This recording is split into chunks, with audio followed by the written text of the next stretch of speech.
Hello दोस्तों, नमस्कार। मैं आपका भाई अभिषेक बोल रहा हूँ और मैं आज से आप लोगों को बेचूकासी अड्डा पे आप लोगों को मैथ पढ़ाऊंगा।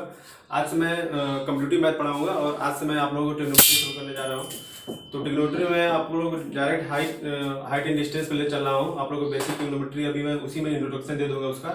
और ज़्यादा ट्रिग्नोमेट्री आपको नहीं पढ़ना है, जितना यूजफुल है हाइट एंड डिस्टेंस कंपटीशन के लिए उतना मैं आप लोगों को पढ़ाऊंगा। ठीक है, आइए थोड़ा सा मैं आप लोगों को ट्रायंगल का इंट्रोडक्शन देता हूँ। ट्रायंगल की प्रॉपर्टीज वगैरह क्या होती हैं, पहले हम लोग ट्रायंगल के बारे में समझेंगे, उसके बाद ही हम लोग हाइट एंड डिस्टेंस के बारे में समझ जाएंगे। क्योंकि हाइट एंड डिस्टेंस में क्या होता है, ट्रायंगल का बेसिक यूज होता है, उसमें राइट एंगल ट्रायंगल बनता है, तो उसकी सारी प्रॉपर्टी हम लोग को आनी चाहिए। तो आप लोग ज़्यादा टाइम वेस्ट नहीं करते, मैं डायरेक्ट आप लोग को टॉपिक लेके चलता हूँ। आइए देखते हैं। सबसे पहले मैं एक ट्रायंगल बनाता हूँ। बन तो गया है राइट एंगल ट्रायंगल, लेकिन इसको आप अभी हम लोग राइट एंगल ट्रायंगल मत समझिए, एक नॉर्मल ट्रायंगल समझिए। तो ट्रायंगल की कुछ बेसिक प्रॉपर्टीज होती हैं, उसमें क्या होती हैं कि ट्रायंगल में एक तो आप लोग को पता होगा 3 साइड होती हैं। मैं ज़्यादा इसकी प्रॉपर्टीज बहुत ज़्यादा होती है, लेकिन मैं आपको जितनी ज़रूरत है उतनी बताऊंगा। ट्रायंगल में पहले तो 3 साइड होती हैं। ओके, तो ये पॉइंट हम लोग लिए हैं ABC। तो ट्रायंगल की सबसे बेसिक प्रॉपर्टी आप लोग लिया, ट्रायंगल के जो तीनों एंगल होते हैं, ठीक है, अगर हम लोग एंगल को लें तो angle A plus angle B plus angle C is equal to 180 degree होता है। ये सबसे बेसिक प्रॉपर्टीज है, ये आप लोगों को याद होना चाहिए। ये इसलिए कि जब हम लोग क्वेश्चन सॉल्व करेंगे तो इसकी हम लोग को बहुत ज़्यादा नीड पड़ने वाली है, और ये बिल्कुल आप लोग को कंप्लीट आना चाहिए। तो आइए, ये हो गया, ठीक है। अब लोग चलते हैं राइट एंगल ट्रायंगल पे। इसको राइट एंगल ट्रायंगल हम लोग क्यों बोलते हैं? राइट एंगल ट्रायंगल इसलिए बोलते हैं कि मिनिमम राइट एंगल ट्रायंगल में मिनिमम 1 एंगल 90 डिग्री होता है। तो 1 एंगल 90 डिग्री हो गया, तो बाकी ये दोनों एंगल का सम कितना होगा? 90 डिग्री, क्योंकि टोटल तो तीनों का सम तो 180 होता है। ठीक है, तो ये 90 हो गया, तो बाकी जितने दो भी एंगल हैं इन दोनों का सम 90 होगा। ये अलग 90 निकल गया, तो 90 डिग्री होता है, इसलिए हम लोग इसको राइट एंगल ट्रायंगल बोलते हैं। और जैसे कि ये राइट एंगल ट्रायंगल है, तो ये वाला एंगल आप लोग 90 से पुश करिए। तो राइट एंगल ट्रायंगल में जैसे आप लोग जानते हो कि 3 साइड होती है, लेकिन तीनों साइड के अलग अलग नाम होते हैं। ठीक है, तो ये जो होता है, जो 90 डिग्री एंगल से दोनों साइड लगी होती हैं, इनमें एक परपेंडिकुलर होता है और एक बेस होता है। ठीक है, और ये जो परपेंडिकुलर और बेस के वर्टेक्स को ऐड करती है, करेक्ट करती है, इसको हम लोग क्या बोलते हैं? हाइपोटेनस। तो तीनों साइड का अलग अलग नाम होता है, तो इन तीनों साइड में एक रिलेशन भी होता है। उस रिलेशन को हम पाइथागोरस थ्योरम के नाम से जानते हैं, जो अगर आप लोग को दिख रहा है तो ठीक ना, मैं ऊपर लिख देता हूँ।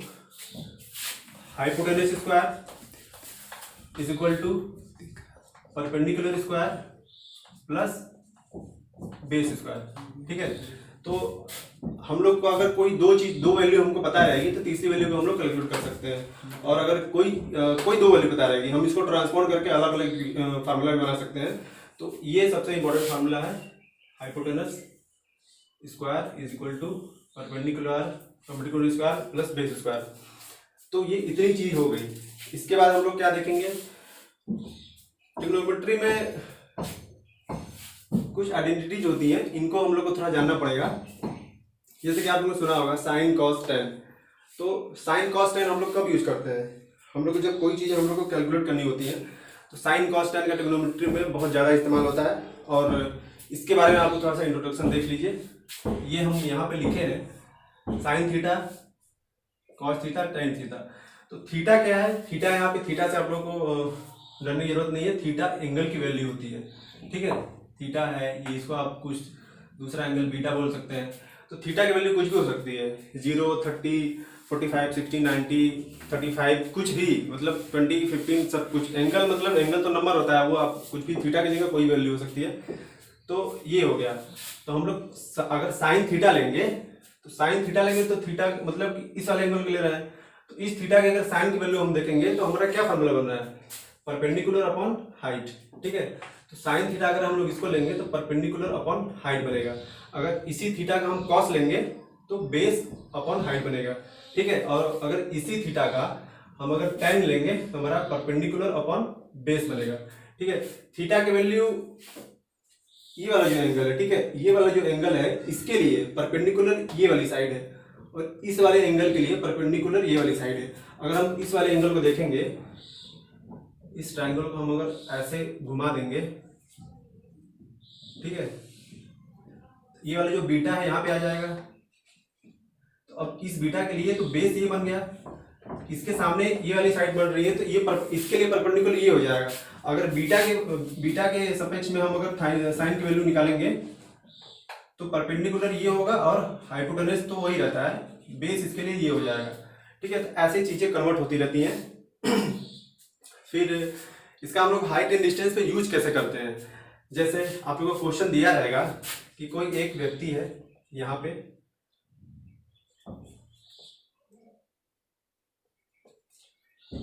वो व्यक्ति यहाँ पे खड़ा है, ठीक है, और यहाँ पे एक पोल है या एक खम्भा है, कोई टावर है, कुछ भी क्वेश्चन में बोल सकता है। ये यहाँ की आपको हॉरिजॉन्टल लेंथ है। ओके, तो सपोज करिए कि ये व्यक्ति इस पॉइंट को, जो इसका सबसे अपर पॉइंट है, उसको देख रहा है। ठीक है, तो यहाँ से देखेगा तो यहाँ तो अब डायरेक्ट देखेगा नहीं, सर को ऐसे करके देखेगा ना, तो एंगल कुछ ना कुछ एंगल बनेगा। यहाँ पे सपोज करिए यहाँ पे इसकी आंख है, तो यहाँ से आंख से लेके अगर यहाँ पे देखेगा, ठीक, तो ये वाला जो फिगर आ रहा है ये कुछ इस टाइप का बन रहा है कि नहीं। ये वाला जो फिगर आ रहा है इस टाइप का बन रहा है, मतलब हमारा एक राइट एंगल ट्रायंगल, उस जितने भी वहाँ पे इंस्ट्रूमेंट है, आदमी है, खम्मा है, उसकी आंख है और एक जो वो देख रहा है, तो इन सारे इंस्ट्रूमेंट्स को मिला के एक राइट एंगल ट्रायंगल बनता है। तो इस राइट एंगल ट्रायंगल में यहाँ पे कोई न कोई एंगल बनता है, या तो 30 बनेगा, चाहे 45 बनेगा, या 60 बनेगा, या 90 बनेगा। 90 तो नहीं बन सकता क्योंकि 90 में ऐसे देखना पड़ता है, तो ये तो पॉसिबल है नहीं। ऊपर देख के क्या करेंगे आप। ये हो गया।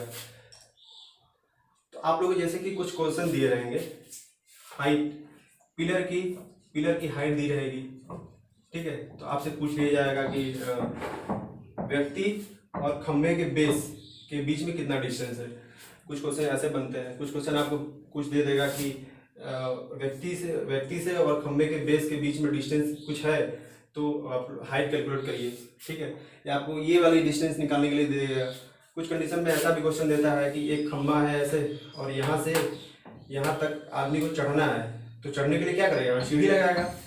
तो सीढ़ी लगाएगा तो सीढ़ी वाला तो ये पोर्शन बनेगा ना। आप अगर किसी दीवार पे सीढ़ी लगाएंगे तो वो तो ऐसे ही जाता है, तो सीढ़ी वाला पोर्शन ये बनेगा, तो ये आपका हाइपोटेनस रहेगा। तो कभी कभी इसके लेंथ पूछ देता है, तो हम लोग को वो भी कैलकुलेट करना पड़ता है। ओके, अब इसमें कैलकुलेशन में हम लोग को यूज क्या क्या पड़ता है। यूज हम लोग को पड़ता है वैल्यूज की। हमको एंगल दिया रहता है, जो व्यक्ति की आईज है और टॉप, जो यहाँ पे टॉप पॉइंट है, इन दोनों के बीच में जो यहाँ पे ये वाला एंगल बनता है, ये हम लोग को कभी कभी एंगल दिया रहता है, कभी कभी दिया रहता है, कभी कभी नहीं दिया रहता है। तो लेकिन कुछ ना कुछ ऐसी चीजें दी रहती हैं जिसकी हेल्प से हम उसको सॉल्व कर सकते हैं। तो कुछ एंगल्स के बारे में आपको बता देते हैं, जैसे कि ये साइन कॉस टेन, कुछ इसके बारे में आप लोग कुछ इंट्रोडक्शन आप समझे हैं, इसके बारे में हम बता देते हैं। फिर जब हम कोई बेसिक एक क्वेश्चन एग्जाम्पल सॉल्व करवाएंगे तो उसमें आपको ज़्यादा क्लैरिटी आएगी कि इसका मोस्टली इसका यूज कहाँ पर होता है, क्या ये इसका इंपॉर्टेंस आप लोगों को उस टाइम समझ में आएगा कि इसकी वैल्यू हम लोग को क्या जरूरत पड़ती है। तो ये आपकी वैल्यू है साइन की। साइन के जस्ट अपोजिट होता है कोसेक, ठीक है, ये है कॉस, कॉस का जस्ट अपोजिट होता है सेक, ये है टेन, टेन का अपोजिट होता है कॉट। ओके, तो आप लोग यहाँ देख सकते हैं कि अगर साइन की वैल्यू परपेंडिकुलर अपॉन हाइपोटेनस है, तो कॉसेक की वैल्यू क्या है, हाइपोटेनस अपॉन परपेंडिकुलर, ये जस्ट रेसिप्रोकल होता है। तो उसी तरह ये तीनों है, कॉस का अपोजिट सेक होता है, तो अगर कॉस थीटा की वैल्यू क्या आ रही है, बेस अपॉन हाइपोटेनस, तो सेक थीटा की वैल्यू क्या आ गई, हाइपोटेनस अपॉन बेस। उसी तरह से टेन की परपेंडिकुलर अपॉन बेस है, तो कॉट की बेस अपॉन परपेंडिकुलर होगी। और एक चीज यहाँ पे है, जैसे कि इसको आप लोग याद रखिएगा, ये टेन थीटा की वैल्यू है, तो टेन, साइन और कॉस, इसमें भी इन तीनों जो टर्म होते हैं इनमें भी एक रिलेशन होता है। तो इस रिलेशन को आप लोग याद रखिएगा, ठीक है। Sine theta is equal to, tan theta is equal to sine theta upon cos theta, ये चीजें हो गई। अब हम आप लोगों को बता देते हैं एंगल्स की वैल्यू क्या होती है, और ये चीज आप लोग को याद करना पड़ेगा। याद कितना करना पड़ेगा, केवल इतना याद करना पड़ेगा, ठीक है। बाकी सारी चीजें, बाकी सारी वैल्यूज हम आपको निकालना सिखा देंगे, आप खुद से निकाल सकते हैं, खुद से सॉल्व कर सकते हैं। तो सपोज करिए ये साइन है और ये सारे एंगल्स हैं, 0 डिग्री है, 30 डिग्री है, 45 डिग्री है, 60 डिग्री है और 90 डिग्री है। तो हम साइन की वैल्यू एक बार 0 में कैलकुलेट करेंगे, 30 में, 45 में, इसी तरह कॉस की भी वैल्यू 0 में, 30 में, 45 और 60, 90 में देखेंगे और tan की भी वैल्यू देखेंगे। तो इन तीनों की वैल्यू तो इनकी भी होती है, लेकिन उनकी वैल्यू जस्ट इसका अपोजिट होती है। तो वो हम अभी कैलकुलेट करके आप लोग को बाद में बता देंगे, लेकिन अभी हम लोग को इतनी की जरूरत है, वो ज़्यादा टफ नहीं है, जस्ट इसका अपोजिट होता है, रेसिप्रोकल कर देंगे वो हो जाता है। तो इसकी वैल्यू क्या होती है, पहले हम इसको फाइंड करते हैं। अगर हम साइन की वैल्यू देखें तो साइन की वैल्यू बस आप लोग को याद हो जाएगा, बाकी दोनों वैल्यू आप लोग अपने से कैलकुलेट कर सकते हैं। जैसे साइन 0 की वैल्यू 0 होती है, साइन 0 मतलब क्या, sine 0 degree, okay, sine 0 degree की वैल्यू 0 होती है।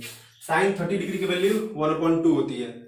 साइन 45 डिग्री की वैल्यू 1/√2 होती है और साइन 60 डिग्री √3/2 होती है। साइन 90 की वैल्यू 1 होती है।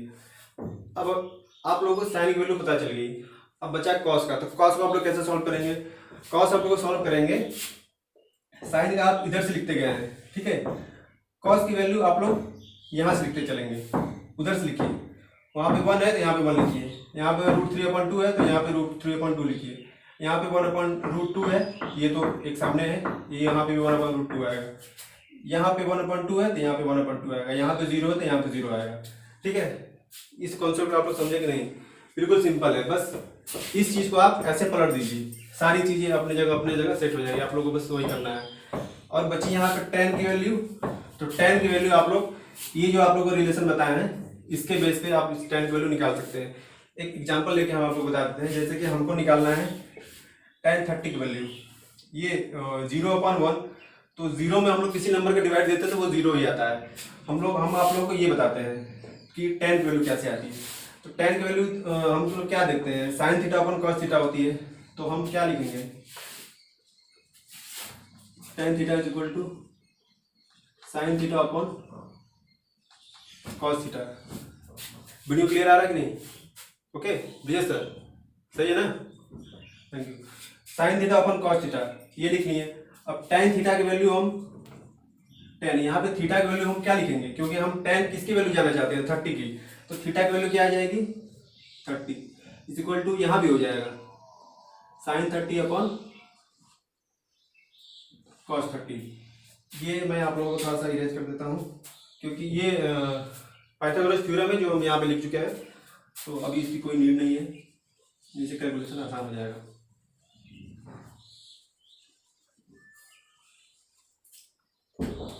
ओके, तो यहाँ पे आप लोग देख सकते हैं sine theta upon cos theta है।